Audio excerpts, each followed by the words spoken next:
welcome to another weekly update. I hope you're doing well. So a couple of things to talk through this week. The first one is new on the Microsoft 365 developer blog, and it is the news that the Microsoft 365 Agents Toolkit now has an MCP server. MCP servers are coming to everything, it seems, and now they've come to the Microsoft 365 Agents Toolkit. Previously the Teams Toolkit, it's got renamed recently.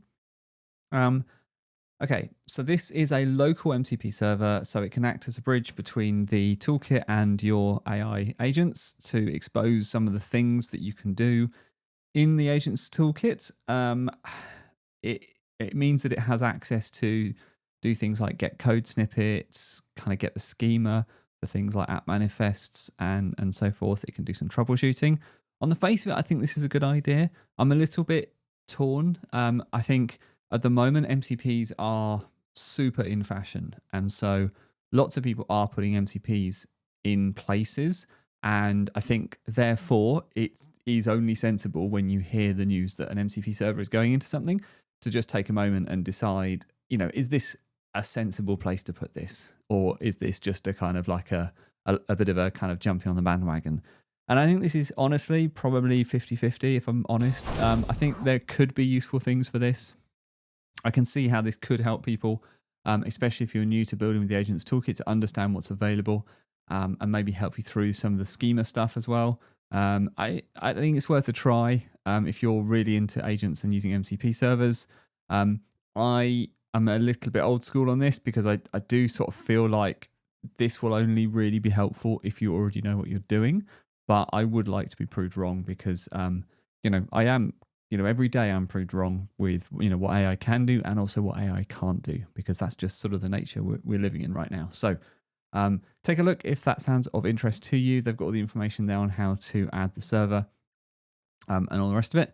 So it works with GitHub Copilot Chat as well. So you don't even need to use like a third-party thing if you don't want to. So you can kind of do it all right within Visual Studio and then use the sort of completely native experience there. And they've got instructions on exactly how to do that. So that's kind of interesting. The Azure Communication Services team have got a new blog post out talking about what they call Custom ID. This is a new thing I hadn't heard about before. And they talk about it as a simpler, smarter way to manage communication users. Now, Azure Communication Services has always been different from Microsoft 365 when it comes to doing identity around, doing things like video and so forth. It's not been tied to an Entra ID in the same way that Microsoft Teams development has, or Microsoft Teams and also Microsoft Teams development extensibility has. Always with Microsoft Teams extensibility, it's always tied to an Entra ID. That's not been the case with Azure Communication Services. I think they realized very early on a lot of the use cases were B2C. So the people, using at least one end of that video call were not part of the organization and they weren't going to have corporate identities. So for that reason, they've always allowed kind of ethereal identities, short-lived identities. However, that comes with its own challenges about understanding who users are. The answer up until now was to take that identity and store it in your own kind of system, and then you can reuse it if you want to. Azure Communication Services is now solving some of that problem with what they call custom IDs.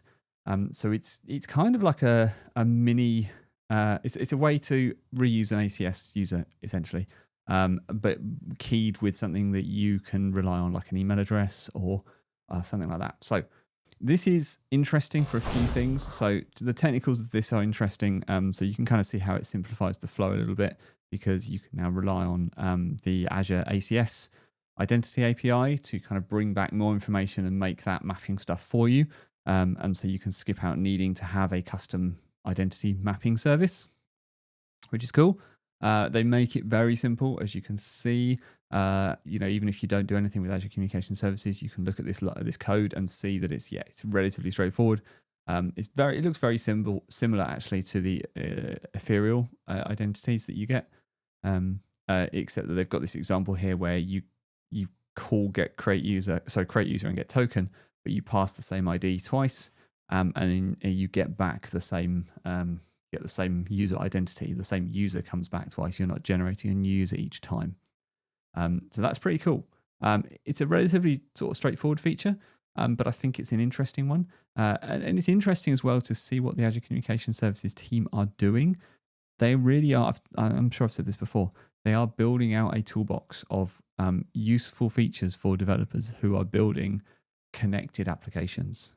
So connections, applications that use some form of connectivity, where email or SMS or voice over IP for voice and video, and chat and messaging and stuff like that. So this is really interesting. It's as much interesting to see where they're putting their investment time, because this is not core critical communication stuff they're working on.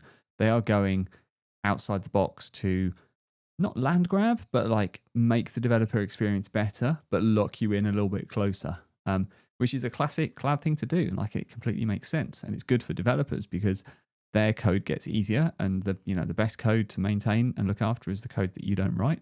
So yeah, this is interesting. This is one to watch. I love as well that they have the freedom to do that.